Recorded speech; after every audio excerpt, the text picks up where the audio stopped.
Hello, everyone, and thank you for joining us today for planning your child's return to school with our presenters, Nicole Miller, Kris Moore, and Amy Croff. My name is Chris Somerville. I'm part of the information and referral staff here at Michigan Alliance for Families. Before we jump into the presentation, just want to share a few things with you about Michigan Alliance for Families. If you're not familiar with us, this is our website, michiganallianceforfamilies.org.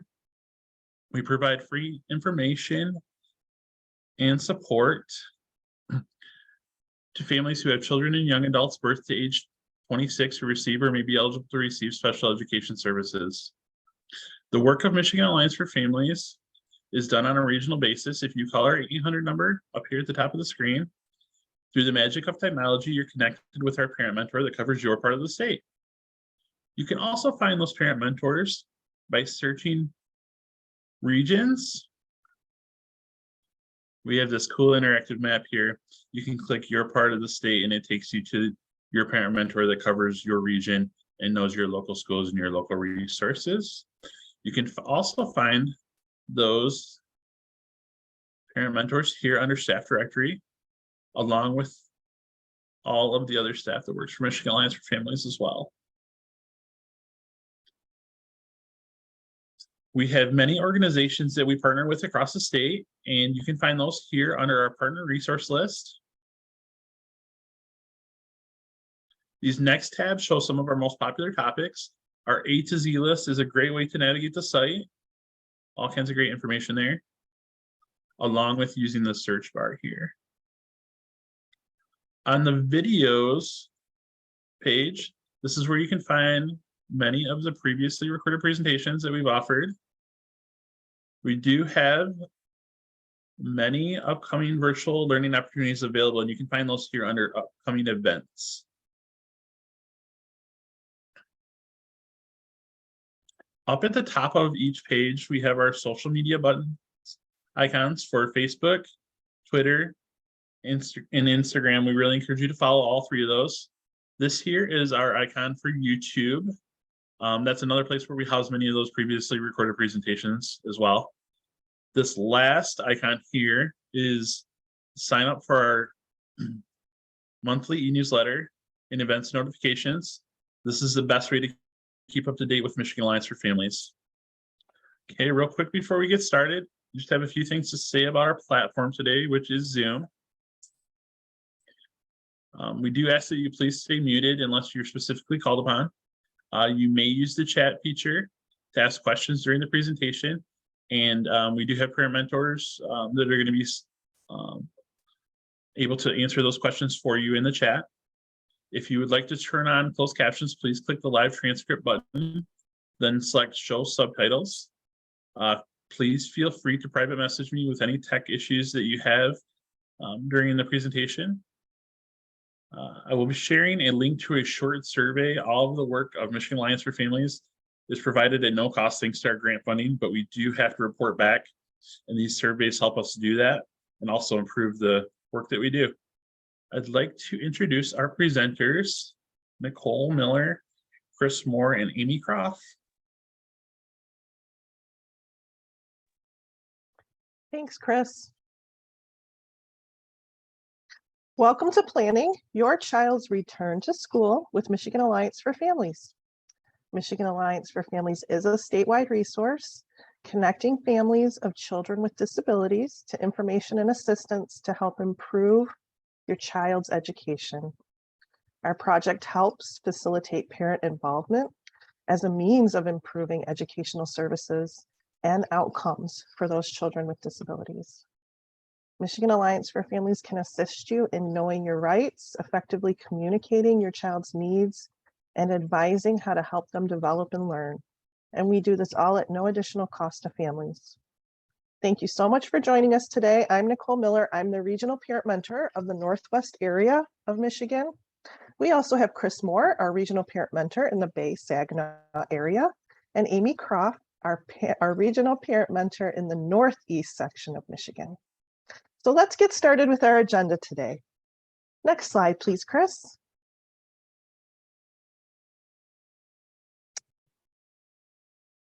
So our webinar on planning for your child's return to school will cover some great information today. Our agenda for today is planning for a return to school and the new challenges that come with a new school year. We will also discuss how to build for success and utilizing tools for communication to help make positive relationships for a new year and a new IEP. Our first presenter is Kris. Welcome, Kris. Tell us about yourself. Thanks, Nicole. I'm Kris Moore, Regional Parent Mentor for the Greater Saginaw area, which includes Aranac, Bay, and Saginaw counties. And I also cover part of the Thumb region that includes Huron, Sanilac, and Tuscola counties.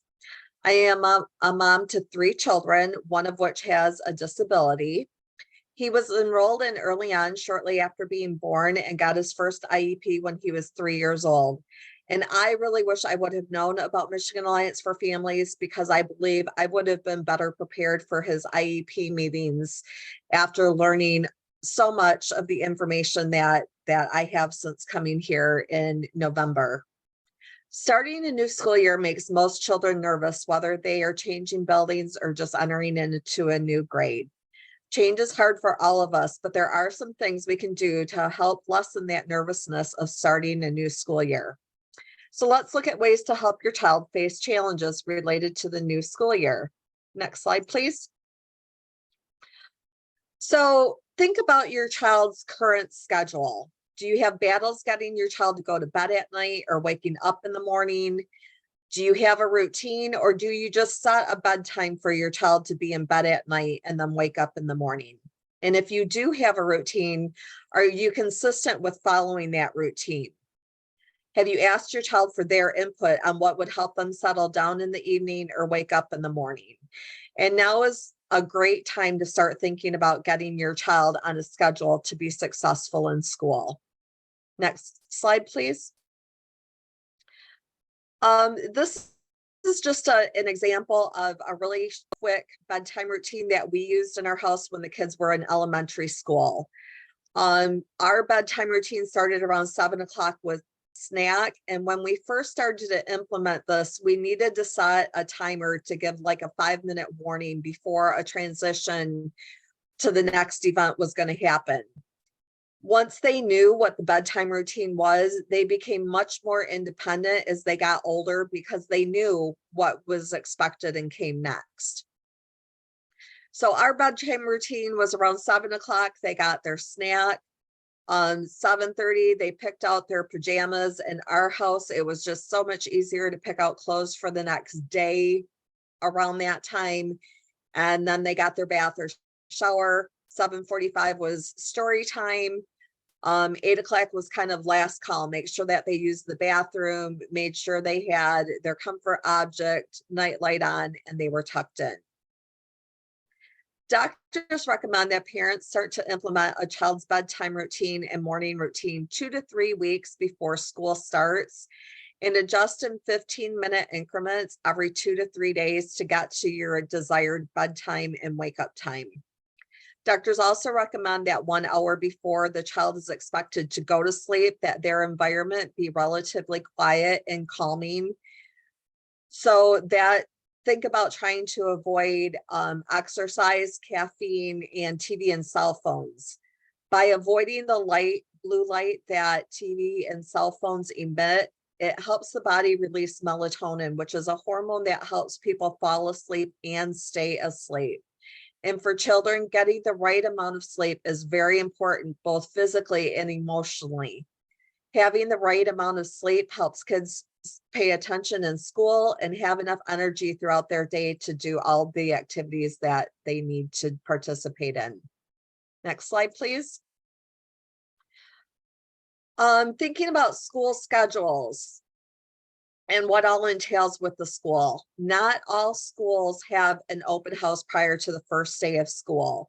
If that's the case in your school district, try to contact the school principal to schedule a day that your child can visit the school to see their new classroom and see any changes that have been made to the building. It's also a great time to meet all of the staff that will be working with your child, from their new classroom teacher to the recess staff. This is a great time to encourage your child to share what they think the staff needs to know about them. By doing that, they start to build relationships with new people, which can be really hard. So if they're returning to the same building, seeing some of those familiar faces and reconnecting can help ease some of the kids' anxieties. One of the most important keys to having a successful school year is having strong relationships between your child and the school staff. When a child trusts the adults around them and feels heard by them, the child feels connected. When a child does not trust someone or does not feel heard is when the child usually has challenging behaviors and is unable to self-regulate or make good decisions because they feel like they are important. I had been so used to talking with adults that worked with my son about his disability since he was born. And when we went to do our visit at the middle school for his 6th grade year, I had introduced myself to his caseload teacher. We had a brief discussion about how summer had went. And then she addressed my son and asked him what he wanted her to know about him and then about his disability. And this was a huge wake-up moment for me. I remember my son looking so confused because no one had ever asked him anything like that before. And his response was, well, my mom can tell you. But she wanted to hear from him. And that was a really important moment in their relationship. And at the time, I didn't realize how important it was. That started the teacher working with him on being able to advocate for himself in a number of situations at the school that year. And she had held him to a higher standard than I had. As a parent, I knew the struggles my son had faced his entire life, but no one had ever talked to me about his future or how to help him gain the skills he was going to need to advocate for himself. I am so grateful to that teacher for the lesson she taught me that day and the rest of the lessons she taught both my son and myself that year. Also relating to school, some kids find that riding the bus makes them really anxious. So having a conversation with your child about what makes them anxious on the bus can help them start to come up with ideas on how to make the bus ride a little bit better. You may also want to consider contacting the transportation department to see if your child can meet their bus driver and discuss the child's concerns with the driver to see if the driver has any suggestions on easing that anxiety. Lunchtime is another big part of school schedule. Some kids find that getting lunch at school can be really overwhelming. The government has rules on what a child has to have on their tray, and a lot of younger kids have a really hard time putting something on their tray that they just do not like. So letting your child know that they don't have to eat what they don't want, but they do have to put it on their tray is a really great suggestion to try to help them overcome that obstacle. Also, some kids make their lunch choice right away in the morning. And by lunchtime, the child's changed their mind, usually because a friend is getting something different. And that can be a real problem for the group of kids that are last to receive lunch for the day, as what they may be wanted is out due to kids changing their minds. So talk with the school if this is a problem that's happening to solve the problem. When you go to school to do your visit, whether it's for open house or a day that you scheduled beforehand, considering taking pictures of all of the staff that will be working with your child, their new classroom, their cubby or locker, and any other rooms that they might be in during the week as well as possibly the bus, to help lead a conversation with your child about the new school year. One big source of anxiety for my son was having to use a locker, even though there wasn't the combination lock on it in elementary school. He was really worried that he wouldn't be able to pull the tab up. So we talked through that and came up with possible solutions. Next slide, please. You can't pour from an empty cup. That is one thing that parents hear a lot. And in today's society, parents are stretched thin trying to be everything to everyone and leaving little time for themselves. I'll take care of that later is something I say often because at the time it's not an emergency and I'm just exhausted. When I started to realize how much my lack of self-care impacted choices that my children made, I realized the cliche that children learn more by watching than by listening to what we say was very true. When I started to make better food choices, my children were more willing to as well. My children were expected to read 20 minutes a day at home, and that was always a battle once they got into upper elementary. However, when I started to read for pleasure, they took note of that and found books about things that they were really interested in, and the reading stopped being a battle. My daughters both found a book series about horses that they were absolutely obsessed with and just could not wait to read the next book. And my son was into anything with an engine, but found a love of exotic cars. And his favorite thing was the look that my dad would get on his face when my son would tell him some of the names of the exotic cars and how fast they went and how much they cost. Parents really are their child's first teacher. So thinking about what you do to stay healthy, to stay positive, and to take care of yourself are all really important things that you're teaching your child. Next slide, please. So when you focus on things that have gone well in the past, you start to build a child's confidence. And when a child feels confident, they're much more likely to accept change because they remember that they've overcome obstacles and they've gained new skills. When kids are allowed to share what's hard for them or why they're afraid of something, talking through that with a trusted adult is really important. Letting kids know that everyone gets nervous and helping them think of ways to overcome the fears that they have also builds strong relationships and resilience. Giving a child options is really important to the development of good decision making. Giving the child a chance to make a choice gives them a sense of control, and talking about the choices also helps develop critical thinking skills. And now we have Nicole's with ideas on building success. Thanks, Kris. Before you go, I wanted to ask one question of you. We have a question in our chat about the horse series that you had found for your daughter. Could you share with us the name of what that series was? Oh, you know what? I don't know right offhand. While I am off camera, I will go find out. That's perfect. Thank you. Thank you. It sounds amazing.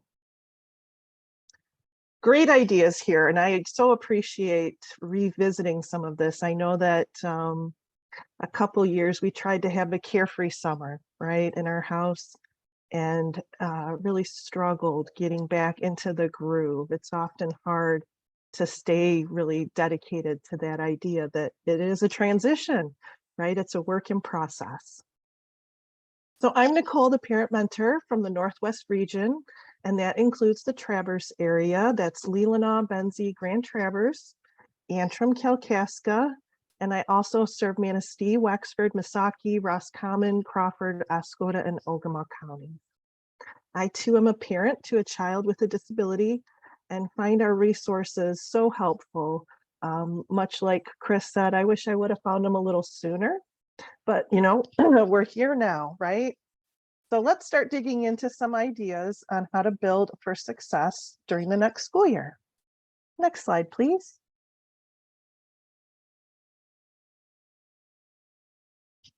So independence and self-management skills, kind of a tough topic, right? As our children grow in age, we have new expectations for them, especially with independence and skill building.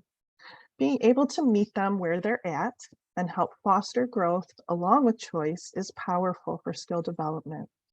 Some examples might be learning to use an alarm clock, packing a lunch, taking on one's own management of their routine, things like getting ready for bed, preparing for the morning, or getting ready for the school day. Those can help build and increase independence. Skill development is individual to each child, but consideration should be given to the skills shown by same-age peers. High but realistic expectations are important.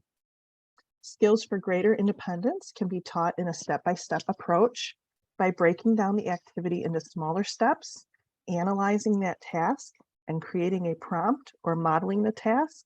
along with positive reinforcement and generalization of that skill. Next slide, please. This leads us to self-advocacy. This is taking responsibility for communication needs and desires to other people, sharing your voice and your vision. This can include having your child raise their hand, encouraging them to raise their hand more, having them speak up for themselves, and getting help when needed. It's never too early to encourage self-advocacy skills with children at home, in school, or in the community. By working on these important skills, children can gain greater confidence, build self-monitoring and problem-solving abilities, and increase independence. Helping your child understand their own disability and being able to tell others what they need is an important skill to have. Next slide, please. Additional ways to practice self-advocacy as our children grow might include options outside of the school day. Things like ordering your own food, making purchases, understanding work and employment, how you find a job, how you keep a job, and negotiating your needs for accommodations and support by communicating your strengths and vision are all empowering skills. Next slide, please. Well, what might it look like to have your child weigh in on what they need?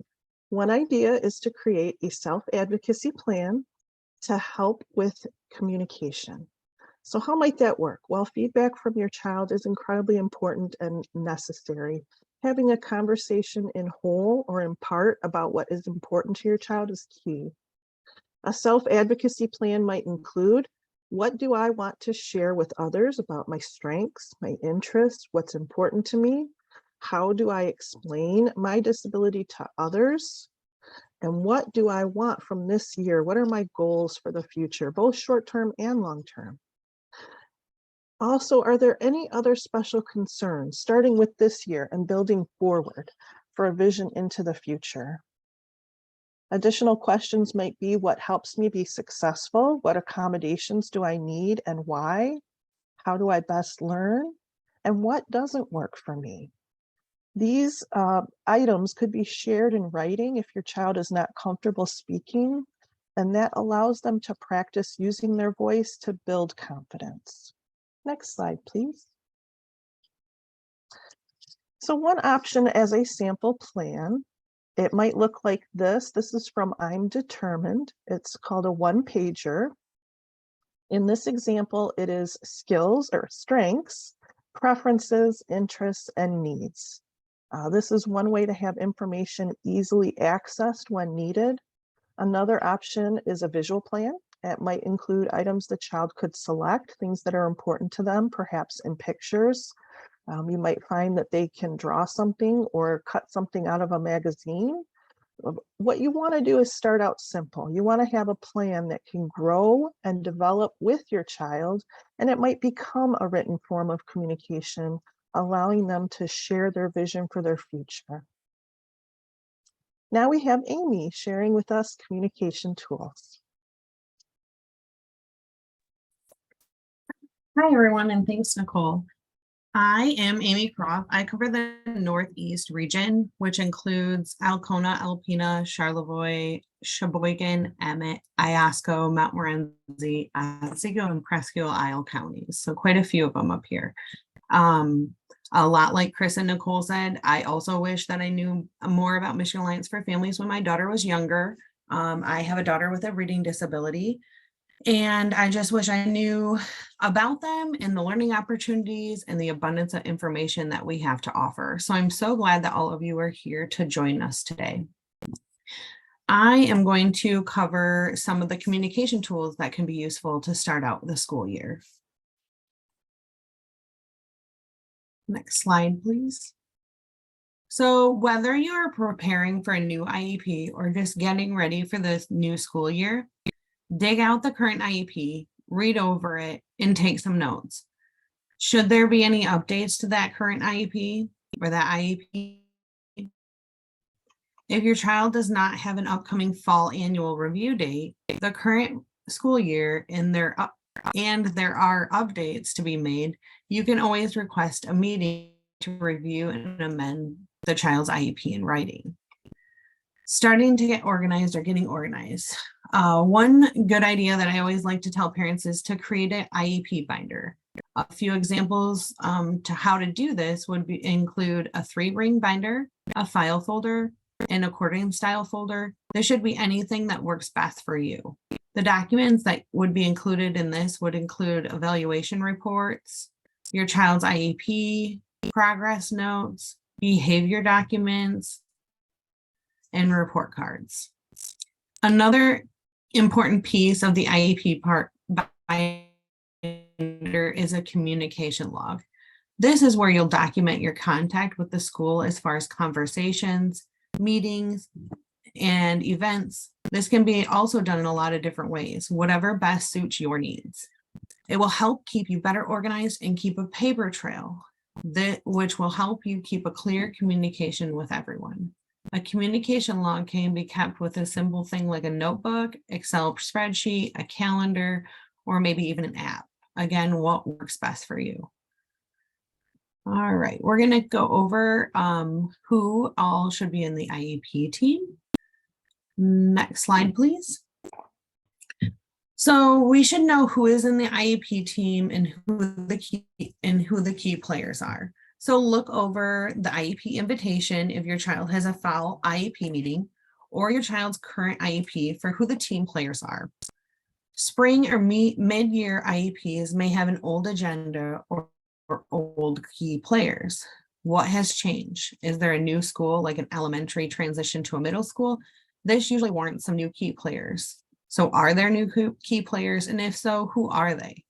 Listed on the left side of this slide, list the different IEP team members. So the first column on the left are who must be included in an IEP team. The second column on the right are the team members who may be included depending on the student's needs and services in place. And then also I want to touch base, if appropriate, your child should always be participating in the IEP meeting, and the school and yourself can invite others to participate in the meeting as well as supports. So opening up a line of communication with your child's teacher and other IEP team players. Next slide, please.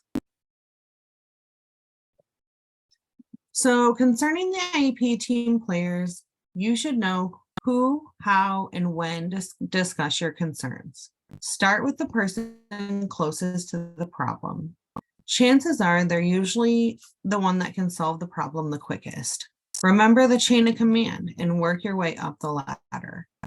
We should know who the team players are and the best way to communicate with them before any concerns or questions come up throughout the school year. I highly suggest to initiate contact with any new IEP team members and find out what is the best method of communication for them. Initiating contact with the IEP team is a great way to get started out on the right foot. It is important to work on building strong relationships with your IEP team and school staff. Remember to be polite and stay calm, even if it's challenging at times. It is easy sometimes to become emotionally charged because the topic is our own child. We need to keep in mind to take a deep breath and assume the best. Most educators want what's best for our child as well. The more you can strengthen the relationship with the IEP team members and come to agreement on issues, the more your child will benefit. All right, next slide, please. So parent input. Parent and family involvement can happen in a number of different ways, from helping with homework to going to school events, participating in development of the IEP, to serving on an advisory group or setting in on committees. As a parent, we are their main advocates for our children. We may not always get the help we feel we need from other agencies or school staff, but we as parents are the main support for our children. We are our child's expert. We know what's best for them. That is why it's so important for us to be involved in any way that we can. Parent involvement is a process. It's not a program of activities, it requires ongoing energy and effort. Parent participation in regards to the IEP usually starts out with any parent concerns. It's best practice to include the parent concern within the IEP portion, but nothing governs this piece of the IEP. It's just a best practice. A few other quick suggestions for parent input concerning the IEP is to ask for a draft copy of the IEP. This will allow you to have a chance to review the draft before the IEP meeting. The draft will allow you to have the same information that the team has ahead of time. This can help you not only be overwhelmed at the meeting, but to be better prepared. Come to the meeting prepared with some notes or bullet points of information you would like to address or questions you may have. All right, so the benefits. Next slide, please. There's an immense amount of benefits of parent involvement. These are just some of them. So includes better attendance for our students, homework completed on time more consistently, more positive attitudes towards school, improved child's social and behavior, increased graduation rates, and even higher enrollment rate in post-secondary programs like colleges. Next slide, please. Child snapshot. So it is important to figure out a way to communicate with all staff members who will have daily contact with your child and provide them with information about your child, but in a quick and efficient manner. Lengthy reports, long phone calls, or conversations are not usually very effective. This is how a student snapshot becomes a great tool. It's a one-page snapshot that is easy and quick to read to get to know your child.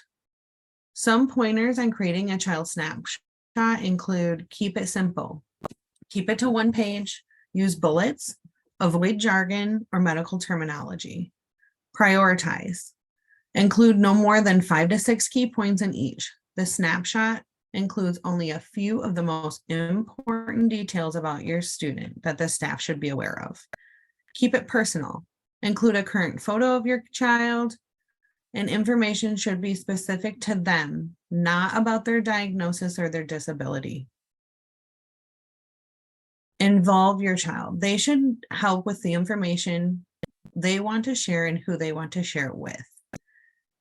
And then last, just decide who needs a copy of the snapshot. Are there other staff members like teachers or teachers of specials, including like art or music, that could benefit from this information?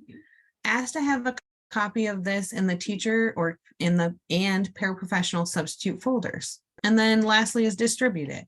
Provide a copy when you introduce your child to your child and yourself to staff at back to school activities, or distribute it at the annual IEP meeting.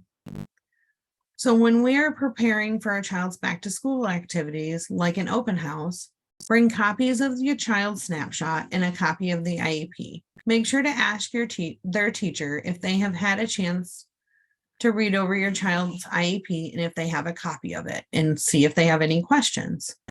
Provide them with a copy of the snapshot. Remember, open houses are short and are supposed to allow for multiple students and families to meet all the staff, so make it quick and to the point. Although this might be the first line of communication, so you can always follow up with an email and provide additional information that you may not have time to discuss at the open house.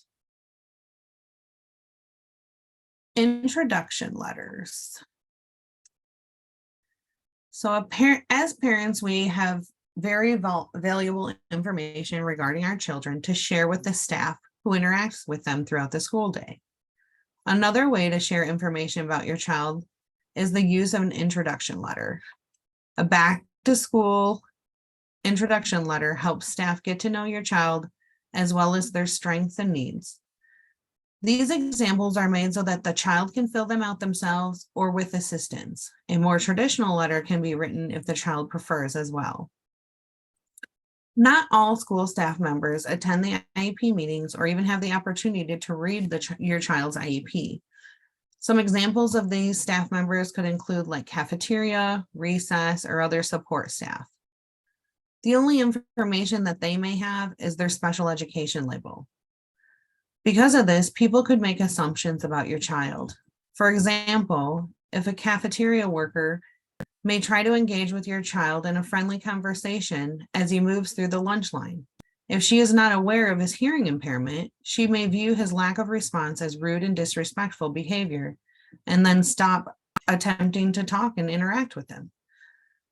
This takes us back to our summary, so I'm going to hand it back to Nicole. Thanks, Amy. We did have a couple of questions about accessing the child snapshot. So as we progress forward here, I'll ask Amy if you could copy and paste the link in our chat and make sure that you highlight everyone so everyone can have access to it. I know we had a couple of folks saying, I really like that child snapshot document, and it is part of our website. As Kris was giving you a website tour, remember that we do have a special education resources tab that works like an encyclopedia. It's fantastic, A to Z, and that child snapshot lives on our website, so you don't have to recreate that wheel. Thanks again, Amy, and I appreciate you putting that in the chat. So as part of our summary, yeah, everybody's saying, I want that link. It's a great item. So as our summary for today, we have planning for a new school year. To help ease the transition and overcome new challenges, this planning can allow for a more successful year. Supporting independence and growth by assisting with self-advocacy skills can help a child continue to become their own best advocate, taking that baton from you as a parent and learning how to help explain their disability and their needs can serve them so well for the future. And also one way to strive for good communication, for good outcomes, is to plan for good communication and trying to navigate those relationships as positively as possible. Next slide, please. So we have our questions, and please feel free to type anything in the chat. And while we wait for that stuff to come in there, I know you guys have some questions. I wanted to ask Kris.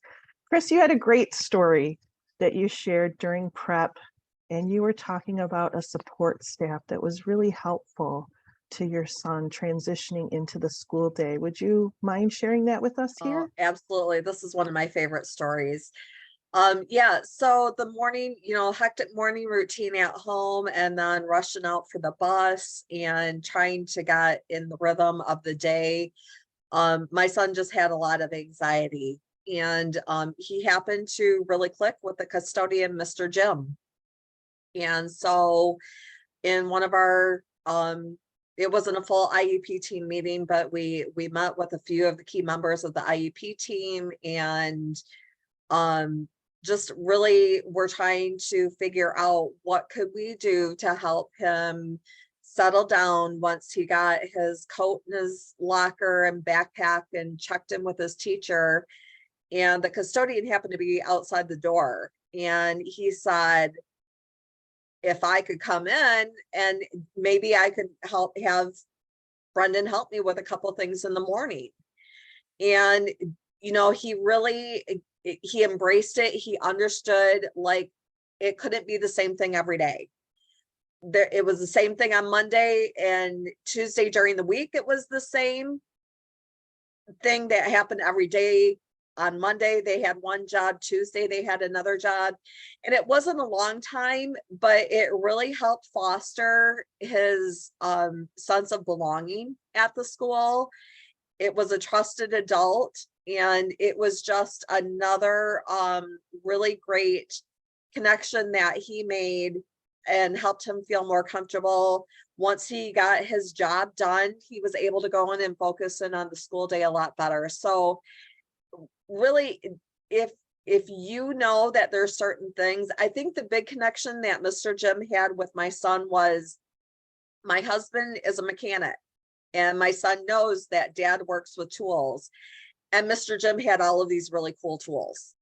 So there was kind of that commonality, and it really was a great transition for him and support person. So, you know, that's where IEP teams, you need to think outside of the box when you can bring that information to your IEP team, that there's certain things that your kiddo likes or doesn't like. Share that with them and help them try to brainstorm on different ways for them to feel connected to the people that work at the schools. And just those little things can make a huge difference for kids. That's excellent. Thank you, Kris. I do see a few questions coming in, and I will let our other folks here start to answer them specifically if they need a link. One of the questions was about being heard. And when you have multiple issues and there's some challenges trying to get them all addressed, my best suggestion is to reach out to your parent mentor. Finding your parent mentor through one of our pages is a great way to connect with someone and get that individualized help, where you can talk about what is going on, what you would like to see happen, and trying to navigate some of those communication challenges. We also had a question about challenges, and I would redirect you also to our parent mentor. A lot of these questions here, folks, are things that I think our parent mentors can really help with. And I know Amy's doing her best to answer specifically with some of our web pages that will direct you to better resources. But I can't emphasize enough how much our parent mentors are wonderful, wonderful assistants when it comes to trying to look at your own individualized challenges and navigate what direction to go in. I'm going to have you go to the next slide, Kris. Here we go. So some additional resources and links while Amy's catching up with some of those questions. I know she's typing away. From our website, great information pages. We have transition from grade to grade. We have self-advocacy with all of these great tips, and our IEP topics. These can help you plan and think about how you want to navigate your next steps, along with talking to your local parent mentor. Make sure you reach out to us. If you're struggling to find our tools that connect you with your parent mentor, you can always reach out via our website. Our info is on our website, and they can certainly direct you to who can help you best. We will have a one-page document with handouts, and you'll get that in the follow-up email with your Zoom information. And we will make sure that this is rebroadcasted, I believe, on our social media platform, our Facebook page, so you'll have another chance to see it. Can you move to the next slide, Kris? We have great tools to assist you in connecting with us. And I know Kris highlighted a lot of the information on our website earlier, but please don't hesitate to reach out to us. Reach out to your parent mentor for more information. You can follow all of our social media platforms, and you can check out the accessible on-demand video library that we have on our YouTube page with all of our wonderful tools and webinars recorded at your leisure. You can watch if you're struggling to fall asleep at 2 a.m., right? Because something's on your mind. Come check us out. We're here for you anytime. Make sure you explore our website, sign up for our upcoming events, our newsletter, all of our additional resources. We will have more of these webinars like this, and I hope you'll visit us again. And I'm glad you reached out to us and spent a little time with us today for Michigan Alliance for Families.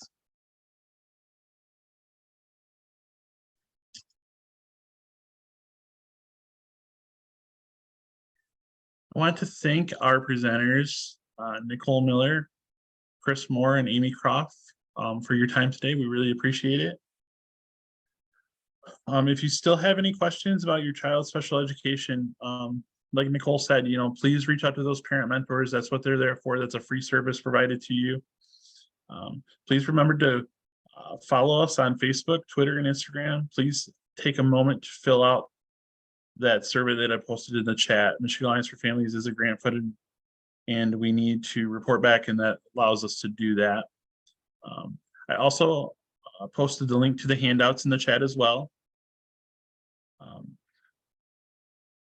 Michigan Alliance for Families is a grant-funded initiative, is an IDEA grant-funded initiative of the Michigan Department of Education, Office of Special Education, and Michigan's Federal Parent Training and Information Center, funded by the U.S. Department of Education, Office of Special Education Programs. Thank you so much, everybody, and have a wonderful day.